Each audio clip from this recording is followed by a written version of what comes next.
Bonjour et bienvenue dans cette émission du 20 octobre 2023 de cette Web TV sur laquelle je vous propose de jour en jour une information franche et directe, sans concession ni tabou, accessible, honnête et sourcée, en vous rappelant que je suis totalement indépendant et donc libre de mes propos. Aujourd'hui, je vais vous proposer un témoignage exceptionnel d'une survivante du massacre perpétré par le Hamas, une jeune femme de 19 ans qui vivait dans le kibboutz Be'eri. Cette interview a été réalisée par une journaliste et militante israélienne du nom de Orly Bar-Lev, qui a été la première journaliste indépendante à ne pas être soutenue par une organisation médiatique qui a été acceptée au Conseil israélien du journalisme et des médias.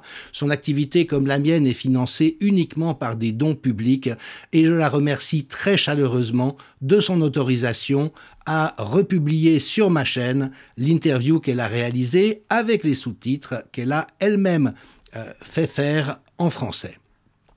Orly Bar-Lev a une chaîne YouTube sur laquelle vous voyez la vidéo que je vais vous montrer dans un instant. Elle a également un site en anglais sur Twitter. Et ce que nous allons voir nous incite, je trouve, à nous taire. Car nous vivons dans un moment de grande folie, et notamment avec une remise en cause abominable de la gravité des faits et de la violence des exactions commises de part et d'autre. Alors pour celles et ceux qui douteraient encore de l'abomination de l'attaque du Hamas sur des populations civiles, je vous invite à consulter le thread sur Twitter ou X de Nicolas Delsal, qui est journaliste à Paris Match et qui a pu se rendre dans la morgue où était entreposé un ensemble de cadavres des victimes de ce massacre. Et je trouve, en ce qui concerne, profondément douloureux d'entendre des gens qui, tout en vivant dans des pays qui ne connaissent pas la guerre et ne raisonnent pas au son des obus, disent « oui, mais ma foi, le Hamas, c'est des combattants, donc s'ils font des exactions, c'est Israël qui a commencé », ou des gens qui disent « Israël a le droit de se défendre, donc si on noie une population civile composée à majorité d'enfants sous un tapis de bombes, bah ma foi, le Hamas n'a qu'à pas prendre des boucliers humains », et il y a juste quelque chose d'inhumain dans cette posture qui se banalise dans un certain nombre d'esprits. Alors je vous passe quelques images, toutes vérifiées. Celle de l'enterrement d'une franco-israélienne de 23 ans, victime, décédée lors de l'attaque de la rave party.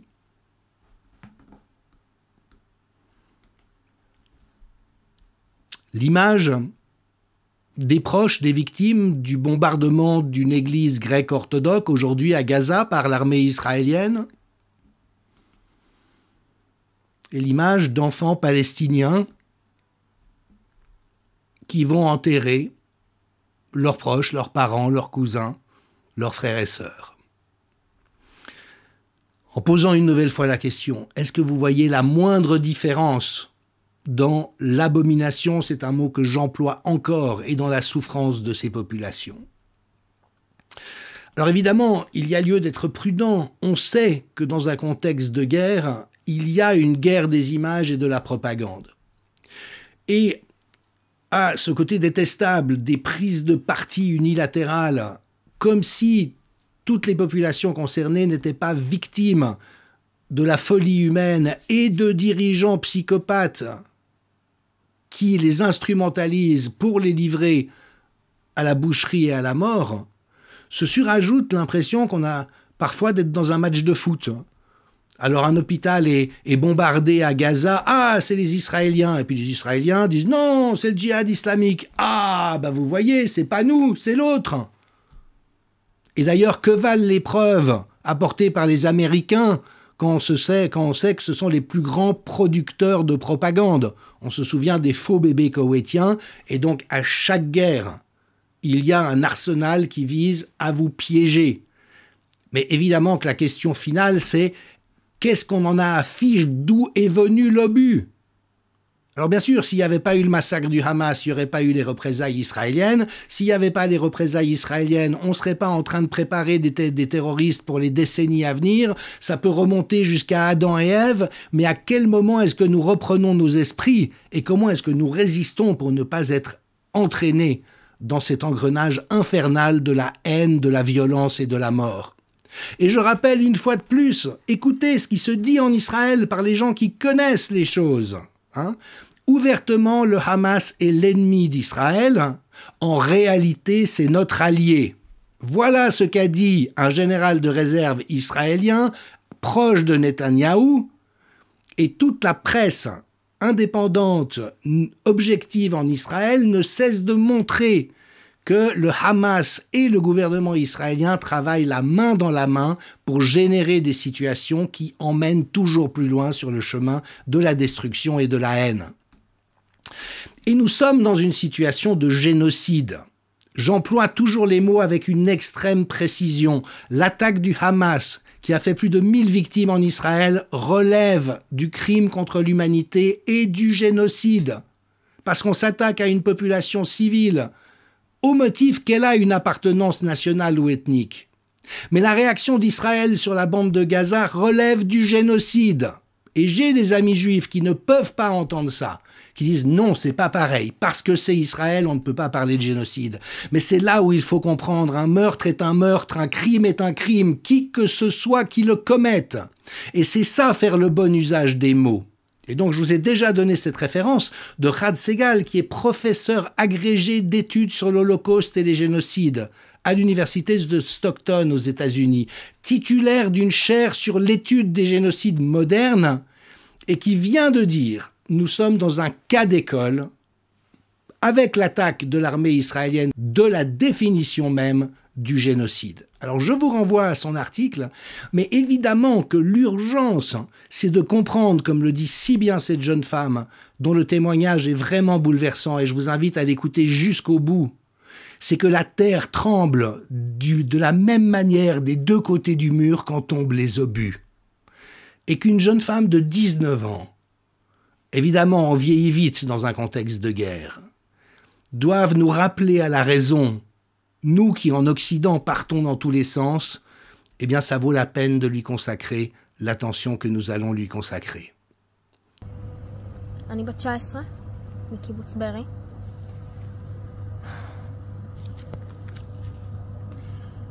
הדבר הכי גרוע, חוץ מלשמוע את כל השמות של המתים והנעדרים והשבויים, הדבר הכי גרוע במיידי לא היה לשכב בחושך בממד, זה לא היה לשמוע את היריות, זה לא היה אפילו בזמן אמיתי לקבל התראות מחברי קיבוץ שלי, שמות שהכרתי מאז שאני מכירה את עצמי, מבקשים לעזרה ואף אחד לא בא. הדבר הכי גרוע בשבילי, חוץ מהמתים והשבויים והחטופים, זה הרגע שבו יצאתי מהבית כשפינו אותנו והיה חושך והייתי יחפה ודרכתי על זכוכית וראיתי את הפנים של אנשים מהשכונה שלי. פחד. פחד אלוהים. וראיתי פנים שהכרתי מאז שאני זוכרת את עצמי. כמו שאף פעם לא ראיתי אותם. דמעות. אנשים שגדלתי איתם. פחד. וזה להסתובב פה. רק הגעתי לים המלח. זה להסתובב פה במקום הזה ולראות את הפנים של חברי הקיבוץ שלי מנסים להצליח לקום בבוקר, להחזיק מעמד, לחייך מדי פעם. כל אחד והדרך שלו. וזה לאסוף את עצמי בכל בוקר. וזה לא הרבה בקרים, אבל בכל בוקר זאת הייתה משימה מאוד מאוד קשה לאסוף את עצמי. מה שקרה לנו היה מזעזע, אבל יש משהו שמאוד חשוב לי להגיד. מה שקרה לנו לא היה חדש, פשוט גרוע יותר. מפקירים אותנו שנים, שנים. אל תגידו כיפת ברזל, זה פלסטר. אל תגידו חיילים, זה פלסטר. זה פלסטר, בן אדם גוסס, אתם מביאים לו פלסטר. בושה. בושה. ושנים אנחנו מדברים על זה. שנים. מפקירים אותנו. וכאן זה מגיע. זה לא היה חדש, רק גרוע יותר. וזה לא הדבר היחיד שהוא לא חדש, אלא רק גרוע יותר במלחמה הזאת. ואני מנסה למצוא את המילים, כי בכנות קצת קשה למצוא אותן עם כל הכעס והאבל שיש בתוכי כרגע. איך אני אמורה לקום בבוקר, אזרחי ישראל, פוליטיקאים, תושבי ישראל, חול, לא אכפת לי מי שומע, תקשיבו לי טוב. איך אני אמורה לקום בבוקר ולדעת ש4.5 קילומטרים מקיבוץ בארי, בעזה, יש אנשים שזה לא נגמר בשבילם. בשבילי זה נגמר אחרי 12 שעות, כי היה לאן להוציא אותי. אני בים המלח. מי שמדבר על נקמה, תתביישו. יש הרבה כאב, זה נכון. אני, אחרי כל מה שעברתי, כל כך הרבה כוחות אני מאבדת בכל פעם שאני שומעת את המילה נקמה. מה שאני עברתי, שאנשים יעברו את זה ולא יהיה מי שיוציא אותם. אי אפשר ככה, אי אפשר ככה, ולא, אי אפשר עוד פלסטרים. שואלים אותנו כל הזמן, אתם חושבים שתחזרו לקיבוץ אחרי זה? אתם חושבים שתחזרו לגור שם? בלי עוד הגנה, בלי עוד חיילים, בלי עוד זה? אל תגידו לי חיילים, אל תגידו לי הגנה, תגידו לי פתרון מדיני. כבר שנים אנחנו מבקשים פתרון מדיני. אני בת 19. יש לי חברים שנפלו בקרב כחיילים בימים האחרונים, שכשהם היו בגן הם ידעו מה הם רוצים להיות בצבא. שאני אגדל ככה את הילדים שלי? בושה! בושה וחרפה. שאני אגדל את הילדים שלי ואני אשאל אותם כשהם בני 5, תגיד חמודי מה אתה רוצה להיות בצבא? כמה אפשר? כמה אפשר לאבד? כמה אפשר לספוג? אנחנו, מי שיצא, אנחנו הוכחה חיה ומהלכת. ותאמינו לי, מי ששומע את זה, שאנחנו, זה עוד יכול להיות יותר גרוע. זה יכול להיות. מבחינתי, וזה הדבר שהכי חשוב לי להגיד כרגע, וזה ככה כבר שנים. כשמפציצים אותנו בטילים, בסופו של דבר זה דברים שעוברים לנו מעל הראש. לא הטילים, הטילים לא עוברים מעל הראש, הטילים נוחתים יפה באדמה, תאמינו לי. ההחלטה להפציץ בטילים, זה מעל הראש שלי. ביבי, חמאס, לא אכפת לי. מה שאני יודעת זה שבארי סובלת, נחל עוז סובלת, כפר עזה, שדרות ועזה. תאמינו לי שכל קסם, 4.5 קילומטר מרחק, האדמה בבארי ובעזה רועדת בדיוק אותו דבר. בדיוק אותו דבר. אי אפשר, אי אפשר. עכשיו, אני יודעת שיש הרבה כעס על ביבי, כי אני מרגישה אותו.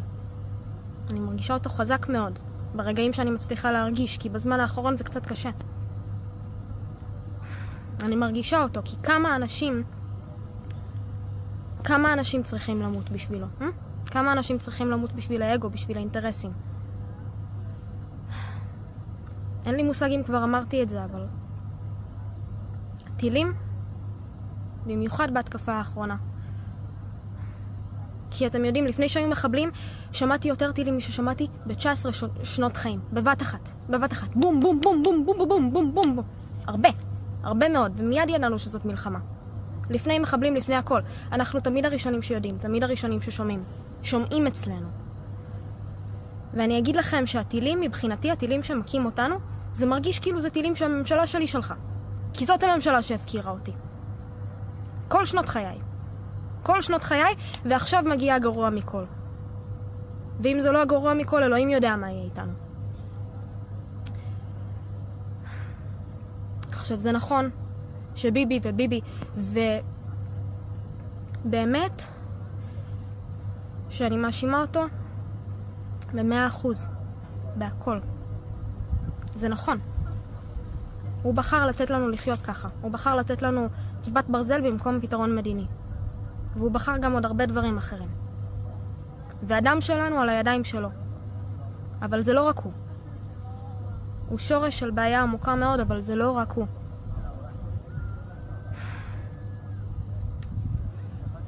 אם המילים שלי מגיעות למישהו, תסתכלו טוב טוב פנימה, עמוק פנימה.